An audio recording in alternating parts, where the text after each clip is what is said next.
Welcome to Retirement Revealed. I'm your host, Jeremy Keil, and we're here to turn your retirement savings into retirement income. Today, we're talking with Devin Carroll about getting smarter with your Social Security. Devin is a financial advisor and a Social Security educator through his blog and his YouTube channel, Social Security Intelligence. This is Retirement Revealed, where Jeremy Keil and his guests guide you towards making smarter retirement, investment, and tax planning decisions. Devin, welcome to the show. Hey, Jeremy, thank you so much for having me on.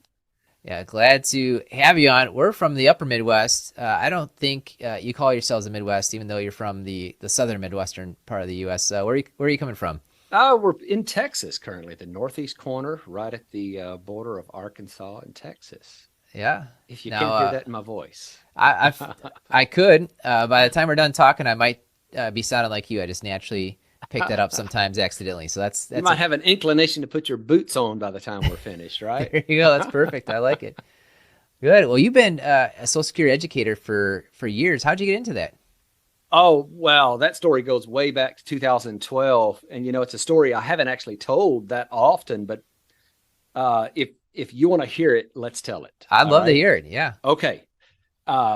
It's not the story that a lot of people think when they're thinking about their ascension into success. It actually goes back to, I spent the first 8 years of my career as a financial advisor at one of the big box firms. Mm-hmm. And in 2010, I decided it was time to leave. Actually, I made that decision in 2009 and spent about a year getting ready and finally pulled the trigger and hit the exit door in 2010, about midpoint in the year. I remember my wife was 8 months pregnant at the time.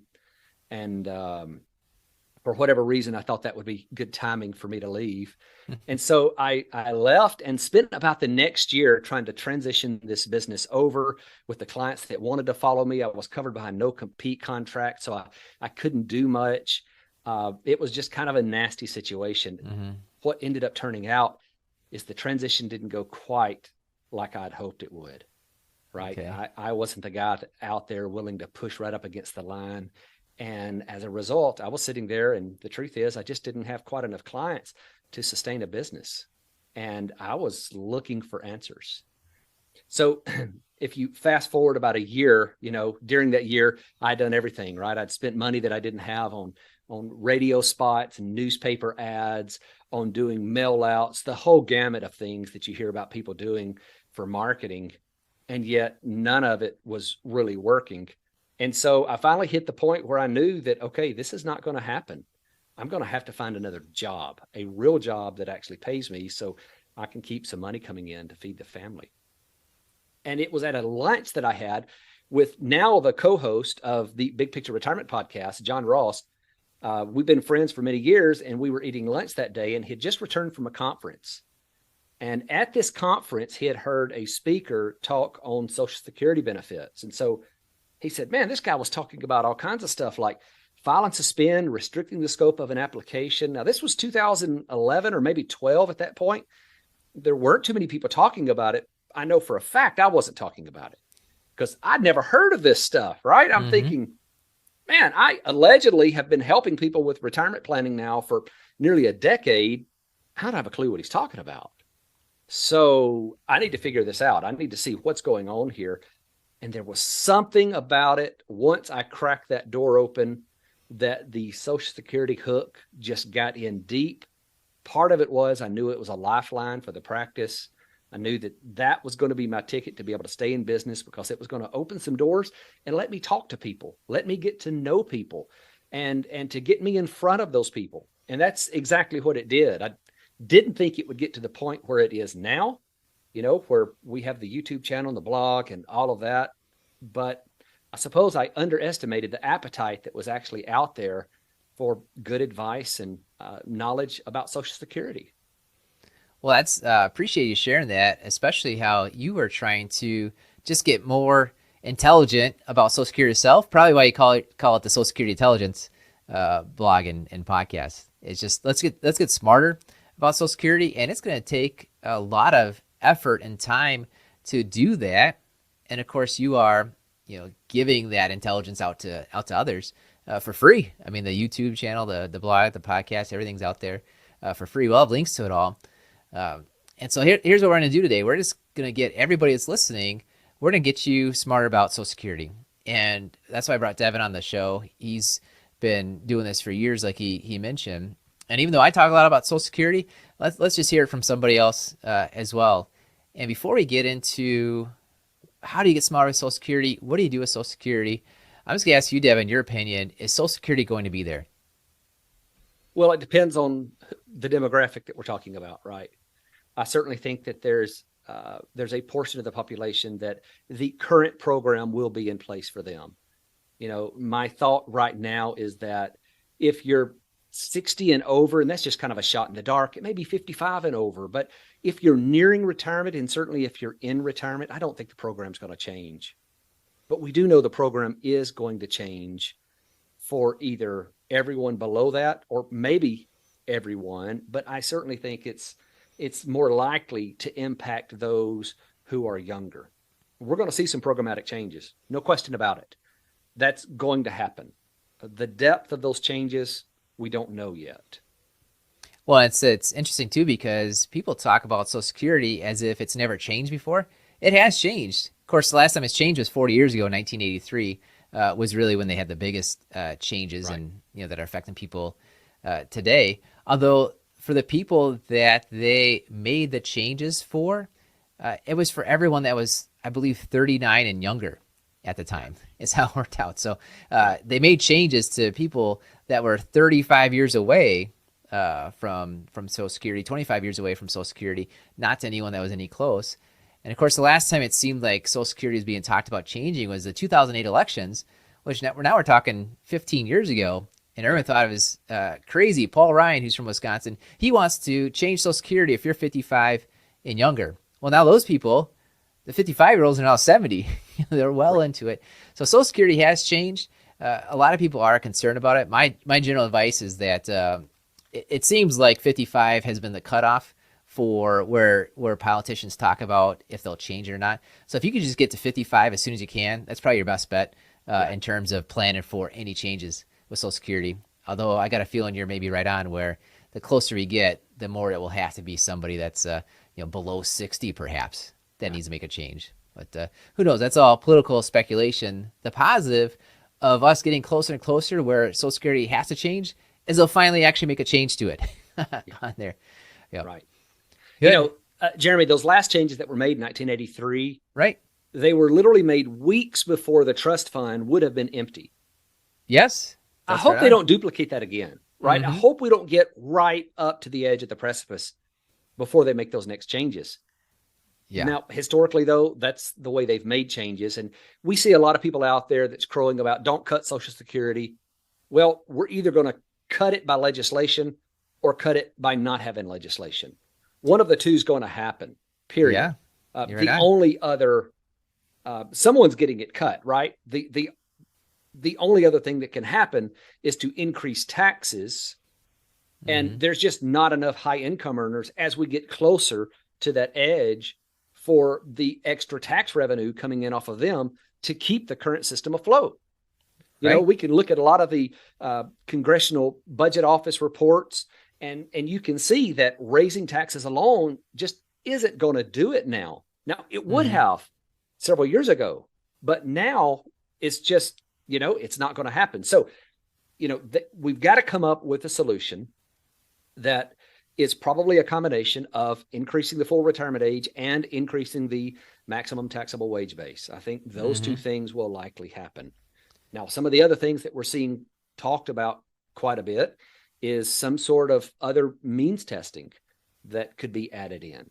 The truth is, when I see my people come in that have millions of dollars in retirement assets, relative to the rest of their income, that Social Security benefit is just not as critical for them. That doesn't mean that they don't need it and they don't deserve it, because they've paid into those taxes and they have had an expectation that they're going to get that. But moving forward, I think that those expectations may have to be tempered a bit, and high income individuals may have to understand that they may not get that same benefit moving forward. Yeah, and I already point out when you're talking to anyone that's a higher income that Social Security already is progressive in that the more money you make, the less you rely on Social Security because less that they're going to pay you out. If you Right. make between roughly, let's just call it 70 grand and 140 grand a year for your averages, they're going to only pay you out 15% of that portion of your income. And of course, if you make more than those rough dollar amounts, they don't pay you out anything right now already. If you're making $1 million a year, the big focus is look at this millionaire who doesn't pay the FICA, the Social Security taxes. Well, they didn't earn any credits for that either. They're not catching anything back on that. So I guess that's a one thing to keep in mind. Chances are there will be a change. There has to be a change, and it will affect people who are younger, and perhaps it'll affect people who are wealthier because it's already affecting people who are wealthier. You get a smaller percentage paid back to you when you have high income than when you have low income. And so you just Right. need to rely on yourself and your own savings. And of course, like you said, it's not an insignificant amount. You ought to get the most out of Social Security when you file for it. And that's what we really want to dive into is how do you file for and get the best on your Social Security? And you had an interesting take about these Social Security calculators. And there's thankfully a lot of Social Security calculators. I'd rather somebody go out and use a calculator than rely on hearsay, which seems to be like what 90% of people do, is just Right. rely on what their buddy told them. But tell me your thoughts on these Social Security calculators and how it may or may not help somebody make a good Social Security choice. So I do have one big issue with the Social Security software that's out there. And that is that they tend to look at your Social Security benefits in isolation. Mm-hmm. They take all of your other financial assets, your income, your retirement savings, and it's all over here. And here is your Social Security benefit. So they want to see what's your earnings history, what's your benefit amount, what's your age, what about the information that's the same for your spouse. Now let's calculate how can we get you the maximum amount of payments over your lifetime. And that's the only information that it really considers. It doesn't consider how does this fit in with the rest of your information. Now, when I've told some people this in the past, they said, yeah, well, Devin, I think it would be nearly impossible to, be able to model that out in any kind of software environment. And that's why they do it that way. But I don't think that's necessarily the case. I think that it could be modeled out. And in fact, with our financial planning software that we use for our clients, we absolutely are able to build that out and look at the impacts of filing at various ages. For example, let's take the conventional retirement planning wisdom of delaying is always best, right? That's the academics all believe that. Social Security software almost always will suggest that. And most people that are engaged in financial planning will also tell you delay as long as possible. But when you get into the individual scenarios, what you can find is that in some cases, by delaying, especially if you have a bad sequence of returns, then you could see someone's balance get nearly close to being depleted. And so, yeah, Social Security, pushing it up, delaying it is some fantastic longevity insurance. No question about it. But how large is the premium for that longevity insurance? And are you willing to pay that premium? If by maximizing Social Security, it requires you to sacrifice your retirement savings, are you willing to do that? And I think that's just conversations that need to be held on an individual level. I don't think that this one-size-fits-all approach of the higher earner delays as long as he can, but preferably till 70, and then the lower earning spouse needs to file, probably when the higher earning spouse files or at their full retirement age. Some of those rules of thumb that are out there, I think they need to be trashed, and that decision needs to be made on an individualized basis. It's Jeremy Keil here, and I know you're listening to the Retirement Revealed podcast because you want to learn more about making great retirement decisions. I've created a free video course for you to do just that. Head over to 5stepretirementplan.com and sign up to receive this video training right in your email inbox. we broke down our 5-step retirement plan into bite-sized videos so you can get started on the retirement, investment, and tax planning you need to create a consistent retirement income. Go to 5stepretirementplan.com, use the number or spell it out. You'll get there either way. 5stepretirementplan.com. Thanks for listening, and now for the rest of the show. Yeah, I love the focus on both what you ought to do as an individual and how does your Social Security decision affect everything else. Because you're right on. This Social Security calculator, whatever it is, only looks at one piece of it. I tell people that the Social Security calculators, they're computers, which means they're heartless. If they can get you 1 penny more between now and the day you die, they're going to give you that 1 penny more. The problem is you don't know when you're going to die. And so it's really dependent on what you put in for your ages. And so we'll put in sometimes a certain age, and then we'll move it up or down by a year, 2 years, 5 years. And it's amazing how it's like, oh, if you die at 81, this is the absolute best way, you got to do it. What if it's 82? Well, this is the absolute best way. It's something different. And so you really need to add in the probabilities, really, which is tough to do. Thankfully, we use a place called longevityillustrator.org. It's free. Anyone right now can go to longevityillustrator.org and get the probabilities of how long they might live. And more importantly, something called joint life expectancy. If there's two of you in your Social Security decision, then what are the odds that you'll both be around? Because parts of your Social Security are only around if you're both around. Right. Other parts of your Social Security are around for a longer time because it just takes one of you to be there. And it's interesting on there where we'll see, and okay, the higher earner waiting on it, a lot of times has a 90% chance of probability of working out, which is pretty good. Like, I'd love to go into a casino and have a 90% chance of walking out with more money. That's pretty good odds. But you can do the same thing when you go into Social Security. Meanwhile, a lot of the younger earning spouses, it is like 51%. Like, this is pretty close to the coin flip that people oftentimes think Social Security is. Well, the computer's going to tell you if it's a 51% chance of success, you better wait. And of course, most humans would probably say, well, it's 50-50. I'd rather have the money right now. So just knowing the probabilities of how long you might be getting one of your benefits is super important. I haven't seen a calculator that incorporates that yet in there. Is what are the chances that of how long your decision is going to last for you? Yeah. No, I haven't seen a software program yet that does what I think is an appropriate job of balancing those. You know, the financial planning software that we use in our firm here, you know, there's a drop down or a button in there that just says optimize Social Security, which, as far as I can tell, is pretty much the same thing as saying file at 70. Yeah, because that's what it always goes to, and it doesn't really mesh up all of the other stuff that well. So, Jeremy, I think, you know, if you're inclined to develop some software, I think there's a business model there for you. There might be, because there's so many things. You got the probability of how long you might live. You got to incorporate taxes into it. You've got to incorporate how it fits together with your other assets on there. One thing that you said to me earlier that you love about Social Security is getting that check just kind of smooths the retirement ride. Tell me more about that. Yeah, so I think there's a lot of value sometimes in smoothing the ride.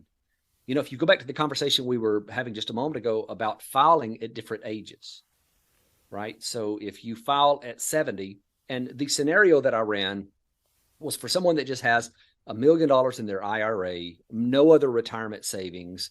So they've got the $1 million and they have Social Security benefits.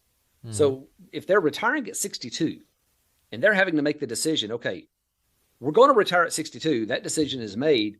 So now what's in front of us is, do we take distributions from our IRA from 62 to 70 and then file for benefits at that point? And at that point, their distributions from their retirement accounts could go way down. Or do we go ahead and file for Social Security and take some distributions from the IRA and just kind of have a little bit coming from both? Well, most financial planners would say, no, don't do that. That's a bad idea. And then when you put it into the financial planning software and it has the little probability of success that comes up, it shows a better probability of success for delaying it than it does for filing early. Although, interestingly enough, I have a friend who has another financial planning software that also does the Monte Carlo analysis, and it returned the exact opposite scenario on the probability of success. So I'm not real sure exactly why that is. It should be pretty cut and dried, right? But for some reason, it had that flipped. But in my software, it showed the probability of success was lower if you filed earlier. But then when you go into the cash flows and you look at just linear returns, that didn't quite tell a very good story about delaying. And then if you introduce variable returns, so say that same, I think we were using a 7% average rate of return. If you use that same average rate of return, except now you make it variable. And then you further assume that the first 2 years are negative years. And I think the exact numbers that I used when I was building this illustration was the first year was negative 21%. The second year was negative 15%. That coupled with $1 million gets their portfolio balance down to $220,000. I don't think anyone wants to see that. Trying to get a higher Social Security benefit down the road. And so that goes back to that, okay, is that longevity insurance really worth that kind of money to you?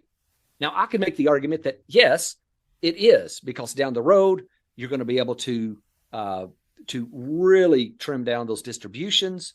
But I don't know how many people would actually go through with that, right? And hold the line when they see their portfolio balance dropping, and all the while they have this Social Security benefit that's over there just waiting on them.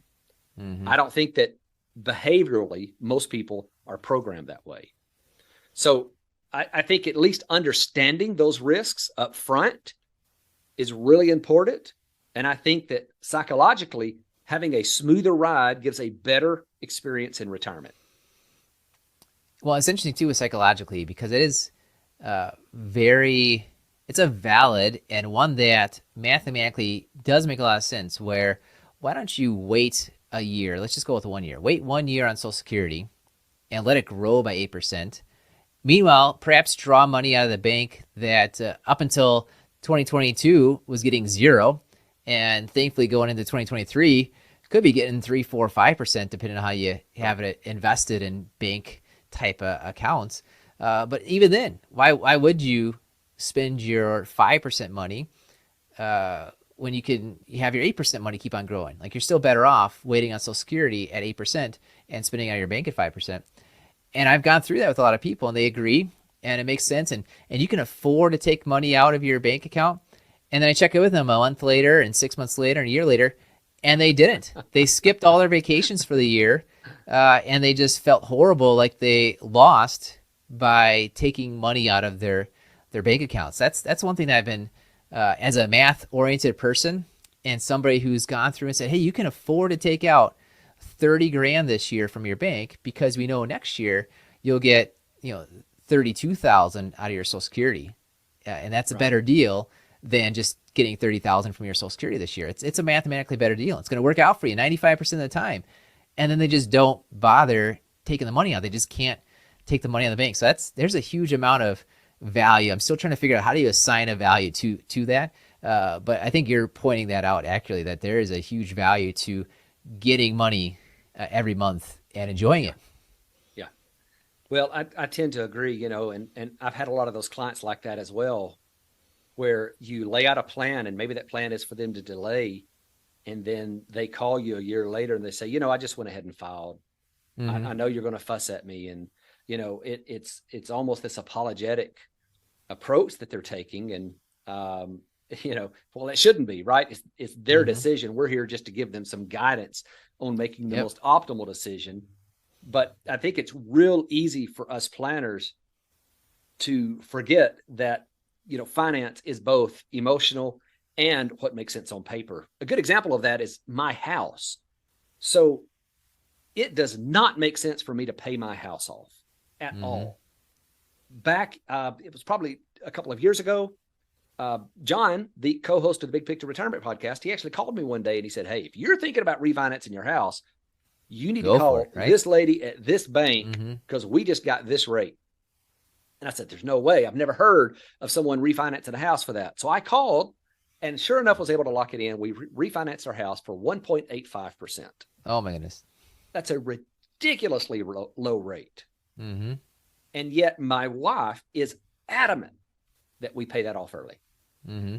I've got all the spreadsheets. I've been able to show her everything. It doesn't make sense. Mm-hmm. Still, she wants to pay it off early. That emotional side says, I want a paid off house. I understand that I might be slightly better off over here, but I want the assurance that my house is paid for. And I get it. I get it. And so balancing those things out sometimes is difficult. And, you know, when we take these hard approaches, like, no, you should delay until 70, even if you can tell that's not what the client is necessarily wanting or leaning to, that's a tough sell sometimes. Mm-hmm. Well, this is great. I think it's what I'm getting most from you, Devin, is that you need to incorporate all the factors and actually kind of balance them out. Where a lot of times people are solving for, how do I get the most amount of money this month when they retire? Well, that's just going to be instantly take both your Social Securities. And that might not actually balance out well with the end of life and getting money that way. And the opposite. You can run a bunch of calculators and things and say, well, if I get an extra dollar, I ought to be waiting on this. And maybe that doesn't just balance out everything. So I'm when I'm hearing the summary, we'll put this in the summary, I suppose, is actually get all the factors and then kind of balance them out. Don't solve for one particular thing when you are filing and considering when to file for Social Security. I agree with you 100%, Jeremy. Yeah, good. Well, that's it's always fun when somebody agrees with you, especially someone who's such a Social Security intelligentsia out there. So appreciate it, Devin. Good. For sure. You know, it's funny, Jeremy, so I don't know how many emails a day I get. A lot. So we've got somewhere between 1 million and 2 million people a month that's consuming our content, and they can sniff out your email, and they will. They'll go out there and they find it. And I get all of these emails.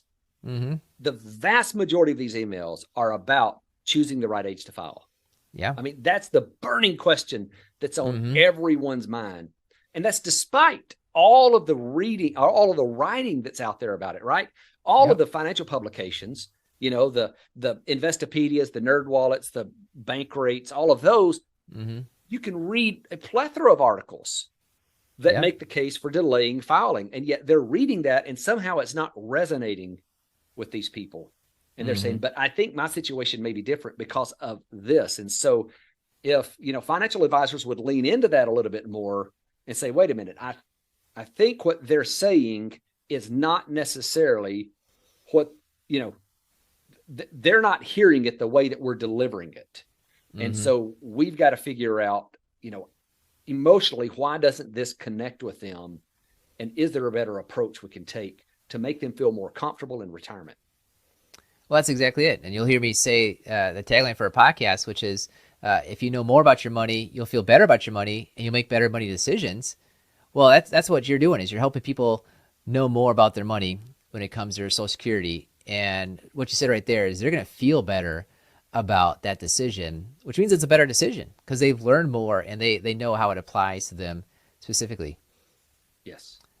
Awesome. Well, Devin, I've got one more question for you. But before we get to that, tell us, what's the best way for people to reach out to you, learn from you, take a look at all your stuff?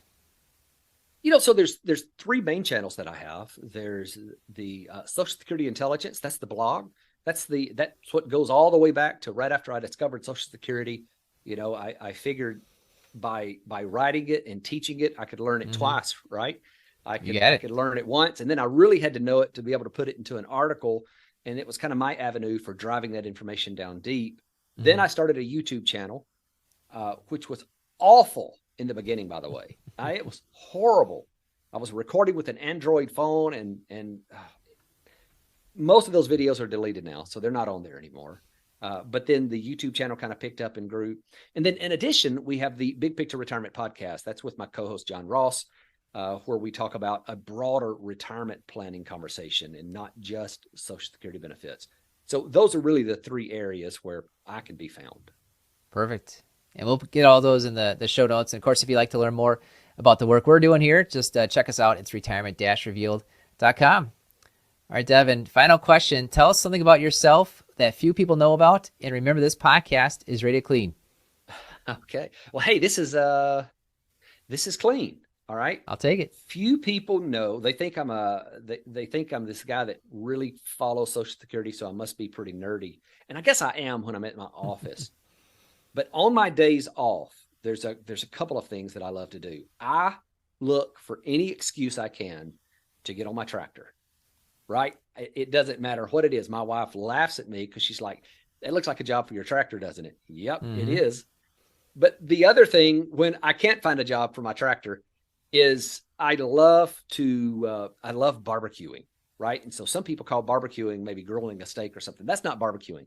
I'm talking about low and slow, making a pork roast, making a brisket, maybe some ribs, and perfecting that. I love to spend a Saturday or Sunday with something in the smoker, with that smoke coming out, knowing that at some point I'm going to pull that out and hopefully it'll be good. It's not always, though. That's fun. Well, I got 2 questions for you to follow up on that. On your smoker, did you go high tech? Do you have like the app and the are you looking at the meat temperature, the air temperature? I've seen a couple of those, and it's fascinating to see the graphs of figuring out when is this meat ready. So a couple of things. I've got the really fancy smoker that has the app and all of the temperature probes and all of the stages that you hit, and you do all of this different stuff. And then I've got the old offset smoker that's more old school, where you're putting the sticks of hickory in there and hoping your temperature doesn't fluctuate too much. Yeah. Oh, it's fun. And of course, we're out of Wisconsin, so I got to ask, is that an international harvester? On what? On your tractor. Oh, no, it's a Kubota. Kubota. Okay. Fun. Awesome. Well, thanks for coming on the show, Devin. You've helped us a ton learning more about Social Security, getting better, more intelligent with Social Security. Appreciate your time. Thanks, Jeremy.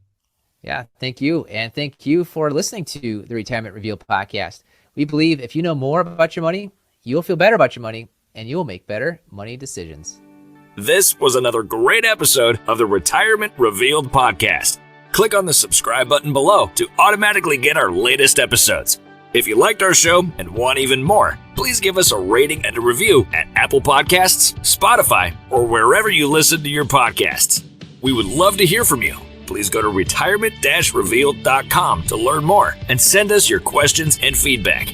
The information covered and posted represents the views and opinions of the guests and does not necessarily represent the views or opinions of Keil Financial Partners, Thrivent, or its affiliates. The guests are not affiliated with or endorsed by Thrivent Advisor Network. Keil Financial Partners does not provide legal accounting or tax advice. Consult your attorney or tax professional.